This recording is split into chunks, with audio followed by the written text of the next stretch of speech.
Welcome in. We're back here at Durant High School, week 3 of the Coach's Corner show, and we're back talking to Jim Weisrock, head wrestling coach at Durant. Coach, another week, another set of dual matches, and another tournament. So let's go right to it. Last Thursday, going down to Wellman, had duels against Mid Prairie and North Cedar. North Cedar, you guys won 69-12. Pretty lopsided score there, and then took one on the chin against Mid Prairie, 43-36. North Cedar, a team that they're a little down this year with lineup wise. A lot of forfeits, it looks like. Yeah, I had that was kind of surprising to me. I thought they were kind of building their program back up, and I don't know if they had.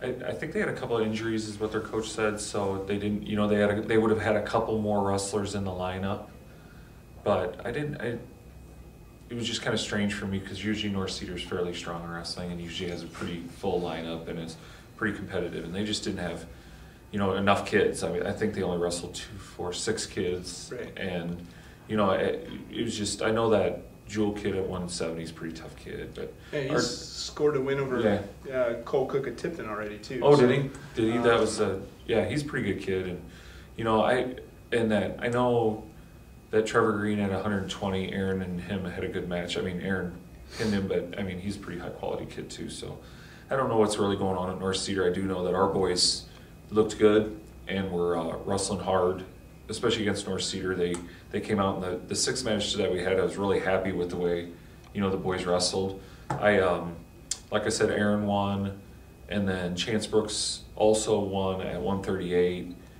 And then Austin Bartenhagen won at 152, Kyle LaFrenz won at 160, and then North Cedar Kid won at 170. That was at Clayton Jewel.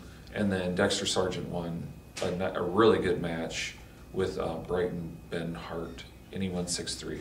I was just really happy with the way. I mean, if you're only going to have 6 matches and we win 5 of them, that's a good way to do it. Right, and I was going to say that last week you said, that's kind of your goal when you get to meets like this. You guys had a duel the previous week like that. You want to win your contested matches. I think that's important that the guys go out and compete, and if you go out there and get your hand raised, yeah, it's a forfeit, and yes, it's a win, but you always want to, if you have 6 matches, you want to win more than half. Always, just kind of, it makes you feel better as a coach, and I think the boys, we're competing well on Thursday night, and they're ready to go. It's always a long trip down to Wellman. It is. It always seems to be, it just takes forever to get down there, and it's kind of hard to get back in the groove then. And the boys wrestled well. I was happy with them. 4 pins, you'll probably take that. Oh, any day, that's for sure. That to me, that means that they were aggressive, and they weren't sitting back on their heels and they were moving forward. And that's what we've been really preaching to them is, we would rather have them, we'd rather have them moving forward and maybe, and staying in good position and really pressing the action. And that's what we've been working on. Again, this week we've been working on, just moving forward and making sure we're, trying to work towards a fall, instead of getting a 2 or 3 or 4 point lead and then just sitting on it. We really don't want that to happen anymore. Austin Bartenhagen, new name to the lineup here. He's shown something in practice. Is this just he's ready now to step up? Or? Well, I think last year he was a freshman and he didn't have a whole lot of experience, unlike his older brother. His older brother had quite a bit of experience and has been pretty successful for our program. But Austin was a swimmer most of his younger life, and then in junior high he decided to come out for wrestling and try it. Enjoyed the sport.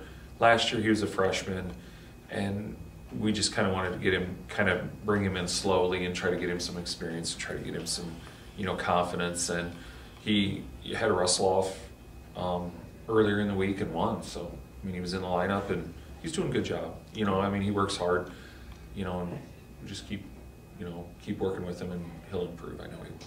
Okay, Mid Prairie, a larger Mid Prairie roster as far as lineup wise goes. It seems, granted, I guess past. They're kind of a team that has 8 to 10 guys usually. This one they have 11. It looks like. But still, that's them. It makes more competitive duel. I think so. I think that we had you're right. It was more competitive duel. Well, you don't like to get 43. No, we don't. You don't have to. No, in a 40 traveled it well. Right. In a 43-36 loss, Mid-Prairie is a 2A school. They have more kids to choose from, but our kids once again competed, and that's what I wanted to see, is them competing and moving forward. And we have a lot of film on them now, so we can sit down and practice and show, maybe some mistakes or some positioning that we need to change in certain guys. And it just really helps getting matches. Walking out on the mat and getting your hand raised doesn't really help us as coaches trying to coach to have them improve. When we have matches like this, it really, really helps us to try to, make improvements with our wrestlers. And I think that helps a little bit. And that's a good thing about the Mid-Prairie matches. We got to see our kids wrestle. They weren't all successful like we would hoped, right. But at least we got some tape on them and we can show them, hey, maybe your hips are in a bad position here, or, you need to get your arm through here or something like that. 4 pins in those contested matches. Another good, Aaron Bartning got a forfeit at 20. Yep. Chase looked good at 106. He looked really good at 106. I know that Tanner Kleppe at 126 got beat 7-5, but it was in triple overtime, so it was a very exciting match. It was a very good match. It was 5-5 at the end of regulation. They went on their feet for a minute and nobody scored. They went up.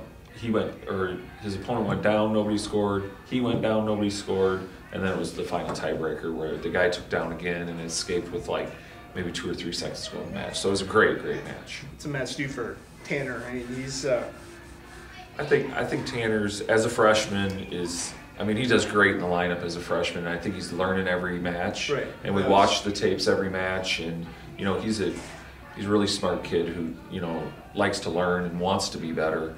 And he's got a great work ethic in the wrestling room, so it's working out good. I'm sure he'll improve as the year goes on, and that's what we want.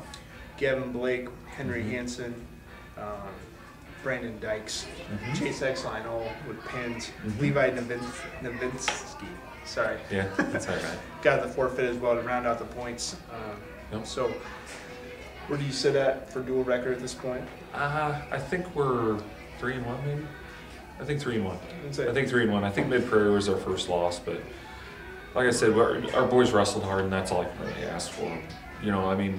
Brandon, our 195-pounder Brandon Dykes is also wrestling well for a freshman. He really looks good out on the mat and looks like he's not a freshman. He looks good, especially for 195, and that's a tough place to be as a freshman. He's going out there and competing really hard. Well, let's step aside real quick. We'll come back and talk about North Cedar. You guys travel to North Cedar that 2 days later to the North Cedar tournament and go from there. So, great. We'll be back right after this. Thanks.